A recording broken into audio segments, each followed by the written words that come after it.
इनका बच्चा हुआ। मैं सनी गोस्वामी आपका स्वागत करता हूं फतेहपुर जनपद में। आप देख रहे हैं फतेहपुर जनपद से एनडी न्यूज। जैसा कि प्रधानी का चुनाव सर पर है, लगातार प्रधान अपना अपना काम कर रहे हैं। प्रधानी का चुनाव, प्रधानों का बस्ता जमा हो चुका है और भावी प्रधान लगातार अपने अपने प्रचार में लगे हुए हैं। लेकिन बहुत सारे गांव ऐसे हैं जहां पे प्रधानी के लगातार कई वर्ष बीत चुके हैं, लेकिन इसके बावजूद भी गांव में विकास कार्य नहीं हो पाया है। बहुत सारे गांव ऐसे हैं जहां पे नए नए उम्मीदवार खड़े हुए हैं। आइए मैं ग्रामीणों से पहले बात करूंगा कि गांव में कौन कौन से ऐसी नींव रखनी चाहिए जिसकी वजह से गांव के विकास हो सकते हैं, और गांव में अब तक की इतनी प्रधानी होने के बावजूद भी कौन कौन से काम ऐसे हैं जो हुए हैं और कौन कौन से काम ऐसे हैं जो गाँव में नहीं हुए हैं। आइए बात करते हैं। तेजी बोलो। तो ये बताइए, क्या जैसे कोरोना काल चल रहा था तो बेरोजगारों को रोजगार मिलना था, क्या नरेगा के अंतर्गत आपको काम मिला था? नहीं मिला रहा है, पर कहाँ चला है, काम में नहीं चला जब कोरोना शुरू रहा। तो आपको काम नहीं दिया? तो कैसे जीवन यापन आप करते रहे कोरोना? क्या करी, ऐसे जहाँ लग जाता रहा तो करीत रहा। तो कितना पैसा आपने कोरोना टाइम पे रोजगार से? अरे का मिला है हमका, जो तीनों है नरेगा काम वह नहीं मिला है। पैसे नहीं मिले? हाँ। अच्छा, गांव में जैसे कि बिजली की व्यवस्था है, पानी की व्यवस्था है, शिक्षा की व्यवस्था है, स्वास्थ्य की व्यवस्था है, गांव में कौन कौन सी सुविधाएं मिल रही हैं? सुविधाएं जऊँ है तऊँ मिलत ही है, और कहाँ मिलत है, यहाँ कोई नहीं देखा है, आवता देख के चले जाए। क्या नाम भैया आपका? श्रवण कुमार। अच्छा, ये कौन सा गाँव है? ये परशुरामपुर गांव है। लगभग कितने सालों से यहाँ पे प्रधानी? लगभग 30 सालों से तो प्रधानी चल ही रही है। कौन कौन से विकास कार्य यहाँ पर हुए हैं और कौन कौन से होने चाहिए? होने तो बहुत कुछ चाहिए, लेकिन हुआ कुछ भी नहीं है। जो कुछ भी हुआ है, सत्ता पक्ष और ये जो उनके जो प्रत्याशी एक जो सहयोगी थे उन्हीं के लिए कुछ हुआ है। बाकी फ्री में कुछ नहीं हुआ। अगर किसी को इंदिरा आवास मिलना चाहिए तो उनको भी पैसा देना पड़ा है। नरेगा में 10 दिन आदमी काम किया है, 50 दिन की मजदूरी दिखाकर 40 दिन का पैसा हजम किया गया है। जो सार्वजनिक शौचालय जो सरकार बता रही है उसमें भी कम से कम 2000 रुपये लिया गया है और किसी को नहीं। इसलिए लोग बेकार बेजान पड़े हुए हैं कि उनमें लकड़ी कंडा भरे जा रहे, कोई शौचालय का इस्तेमाल नहीं कर रहा है। सरकार स्वच्छ भारत मिशन की जो नींव रख रही है उसमें कहीं कुछ भी यहाँ दिख नहीं रहा है। आप देखिए चारों तरफ गंदगी के अंबार भरा पड़ा है। अच्छा, सड़क की क्या व्यवस्था है आपके गाँव? सड़क है लेकिन कुछ भी नहीं। अभी हमने अपने स्वयं के मतलब परिश्रम के पैसे से ये पूरी रोड बनवाए हैं, तिलोकीपुर से परशुरामपुर तक पुराई करवाई, साफ सफाई कराया है। अच्छा, स्वास्थ्य की क्षेत्र में क्या क्या काम है? स्वास्थ्य के तो ठीक है। शिक्षा हाँ। के लिए क्या स्कूल वगैरह सही है? हाँ, शिक्षा के लिए भी बढ़िया है। उसके हम समय समय पर मॉनिटरिंग करने जाते हैं। हम गांव के एक समाज सेवी हैं, खुद जाते हैं, चेक करने जाते हैं। अच्छा, बिजली क्या सही समय? बिजली भी सही ढंग से आ रही है, लेकिन कितनी बार टिप मारती है इसका अंदाजा नहीं लगाया जा सकता। अच्छा, जो हाईवे से आपके गांव तक हाँ। आई हुई है वो रोड बहुत गंदी दिख रही है, क्या उसके लिए कोई कार्य गांव के द्वारा नहीं? कुछ नहीं किया गया। साफ सफाई के मामले में तो कुछ मेन साफ सफाई के मामले में कुछ हुआ नहीं। हम ही अपना पर्सनली रूप से करा देते हैं। क्या सभी के घर में शौचालय बने हैं आपके? हाँ, लगभग 90% तो बने हैं, लेकिन उनका उपयोग नहीं हो रहा। तो गांव में जो बारातशाला है सभी के लिए मुफ्त होती, क्या यहाँ पर भी बारातशाला काम में? बिल्कुल, बारातशाला मुफ्त है, लेकिन सबको मिल जाए ये जरूरी नहीं है। उसमें भी भूसा भरा। हाँ, उसमें भी भूसा भरा है, व्यक्तिगत कब्जा है। तो हम ऐसे सकते हैं जो गांव का विकास, अगर कॉलोनी मिले तो निःशुल्क मिले, पेंशन में सहयोग के गांव के लिए जन पैरवी करें, और गांव में एक स्वच्छ वातावरण दिखे। वास्तव में गांव है, गांव में घुसो तो शुरू से ही गंदगी दिखने लगती है। इधर उधर कूड़ा पड़ा है, गंदगी पड़ी, नाली बजा रही है। तो ऐसे प्रधान की हम अपेक्षा रखते हैं कि कम से कम इस तरह के प्रधान हो। गांव में सबसे ज़्यादा सरकार की जो सुविधाएं हैं वो स्वास्थ्य को लेकर, शिक्षा को लेकर और साफ सफाई को लेकर विशेष व्यवस्थाएं चल रही हैं। लगातार सरकार सुविधाएं दे रही है और प्रधानों को और जनप्रतिनिधियों को अपेक्षा कर रहे हैं कि गांव-गांव जाकर स्वच्छता अभियान चलाएं और लोगों को स्वच्छ पानी और स्वच्छ वातावरण मिल सके। मैं यहाँ पर ये शख्स मौजूद है, मैं इनसे जानना चाहूँगा क्या इनके गाँव में जो पानी पीने का है क्या वो साफ स्वच्छ मिल रहा है? की जो सड़कें हैं, जो रास्ता है, आदमी निकल नहीं पा रहा। कोई ट्रैक्टर खड़ी किया, कोई भैंसी बांध दिया है, आदमी कोई निकलने को बड़ी दिक्कत जा रही है उसको। और इसके बाद में पानी का जो है, पानी तालाब का आ रहा है, गंदा पानी पी रहा है, उससे आदमी बीमार हो रहा है। शिकायत आपने नहीं की कहीं? अभी कोई आए नहीं तो किससे शिकायत की जाए? प्रधान जी के पास आपने? प्रधान जी कहा हुआ, जब प्रधान जी सुनाई करें, जब नाली बजा रही, नाली की सफाई नहीं का तो अपने पास से उसको गंदा जो निकलता है उसको भगाया जाता है। हमें खुद के भगा रहे हैं। साफ सफाई आपको खुद करनी हाँ पड़ेगी। खुद के करे पड़े तो खुद के भगा रहे हैं कचरा गंदा जो निकल रहा है, कोई जांच वांच करने आता नहीं। वो नहीं आवता।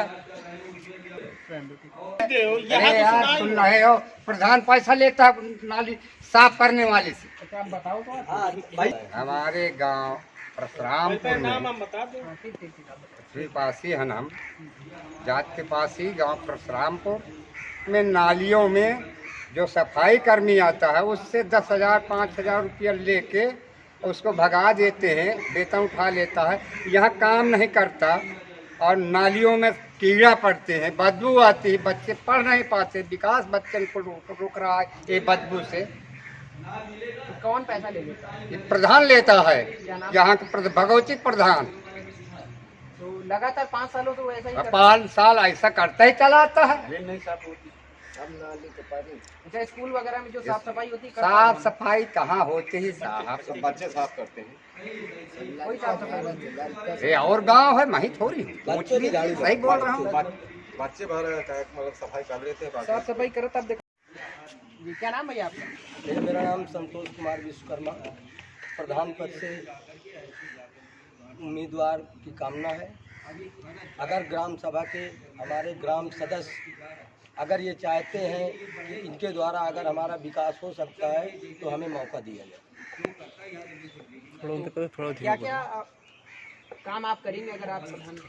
देखिए पहला काम तो हमारा ये है कि जो हमारे ग्राम सदस्य हैं उनको नाम और काम दोनों में हमारा सहयोग रहेगा। नंबर 2, जैसे आज तक जितना भी पैसा वृक्षारोपण के लिए गांव के हित के लिए आया है वो एक भी कार्य नहीं हुआ। प्रधान या अन्य अधिकारी मिलकर उस पैसे को गमन किया। ये सबसे पहला काम मेरा रहेगा, वृक्षारोपण, गांव में सही वातावरण जिससे बच्चों की बीमारियां कम हों, हैं, सही वातावरण मिले, इससे दूसरा काम वृक्षारोपण की हम व्यवस्था कराएंगे। नंबर 3, जैसे नाली खड़ंजा गांव की सफाई, यहाँ जो सफाई कर्मी आता है पहली बात तो 15 दिन में एक बार आता है, इसलिए एक बार बुलाया जाता है क्योंकि अगर उसका 30,000 वेतन है तो कम से कम 5,000 वो अपनी वेतन का पैसा चाहे प्रधान को देता हो चाहे अन्य अधिकारियों को देता हो, जिसके वजह से उसमें कोई इंटरेस्ट नहीं लिया जाता कि हमारे गांव की सफाई करे, हैं। तो ये कार्य हम पूरा कराएंगे। नंबर 4, जैसे हमारी समूह महिलाएं हैं, दोनों गांव में 180 महिलाएं लमसम हैं, इनका कोई समूह का कोई लाभ नहीं होता, इसलिए इनको समूह के अंतर्गत जो भी इनकी सहायता है वो सहायता करेंगे, इनको एक सही समूह बनने का मौका देंगे। और नंबर 6, अपनी पंचवर्षीय योजना, अगर हम पंचवर्षीय योजना के अंतर्गत आते हैं तो 90% काम हम पूरा कराएंगे, चाहे उसमें हमें कितना परिश्रम क्यों न करना पड़े, लेकिन हम 90% अपने ग्राम की जनता को ये संदेश देते हैं कि हम 90% कार्य पूरा कराएंगे। नंबर 7, जैसे यहाँ कॉलोनियाँ आई तो जिसको कॉलोनी मिली उसने तो चुपचाप 20,000 रुपये दे दिया। ये 20,000 रुपये ग्राम प्रधान को मिला, उसमें चाहे प्रधान लिया चाहे सेक्रेटरी लिया, 20-20 हज़ार रुपये प्रति कॉलोनी धारक ने ये दिया है। वो अब क्योंकि उनको कॉलोनी मिली इसके वजह से वो सामने नहीं कहेंगे, अगर कोई अधिकारी आता है क्योंकि उनको बेनिफिट हुआ है तो वो सामने नहीं कहेंगे। नंबर 8,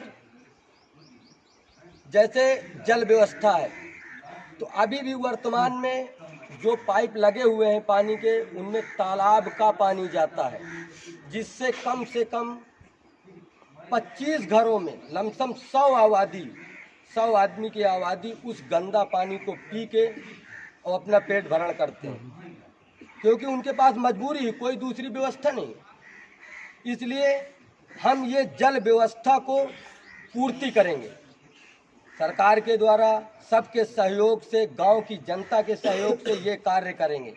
नंबर 9, ग्राम पंचायत में जो भी कार्य हम कराएंगे उसमें प्रत्येक व्यक्ति का हमसे हिसाब समय समय से हमारा परीक्षण करना, वो पूरे व्यक्ति का मताधिकार है, क्योंकि हम उनके मत के सहयोग से हम आज प्रधान बनेंगे, तो उनका पूरा पावर है, वो हमसे पूरा एक एक सही समय में हिसाब ले सकते हैं। और नंबर 9, कोई भी कार्य ग्राम सभा के अंतर्गत कोई भी कार्य हम कराते हैं निष्पक्ष कराएंगे, एक भी पैसा किसी को नहीं लगना। अगर गवर्नमेंट हमको 50 लाख रुपए सालाना का दे रही है ग्राम विकास के लिए, तो 50 लाख का पूरा कार्य कराया जाएगा, जिसमें एक भी पैसा इधर उधर नहीं होगा। और जो भी ग्राम के हमारे ग्राम सदस्य हैं, जैसे हमें एक मिनी टेंट व्यवस्था करना है, जिससे कि हमारे छोटे छोटे बच्चे हैं, जैसे मुंडन है, पार्टी है, या किसी लड़की का गोद भराई है या बरीक्षा है, तो इसके लिए हम एक मिनी टेंट की व्यवस्था करेंगे ग्राम सहयोग। अगर हमने उस मिनी टेंट की व्यवस्था कर दिया तो हमारी जनता को इससे बहुत बड़ा लाभ मिलेगा, क्योंकि छोटे मोटे कार्य के लिए उनको 10-20 हज़ार रुपये खर्चा करना पड़ता है, टेंट बाहर से लाते हैं, आदमी आता है, तो इससे हम अपने ग्राम त्रिलोकीपुर, परशुरामपुर दोनों गांव की जनता को अवगत कराना चाहते हैं कि हमारा विश्वास रखें और अपना विश्वास कायम रखें, हम ये कार्य पूर्ण कराएंगे।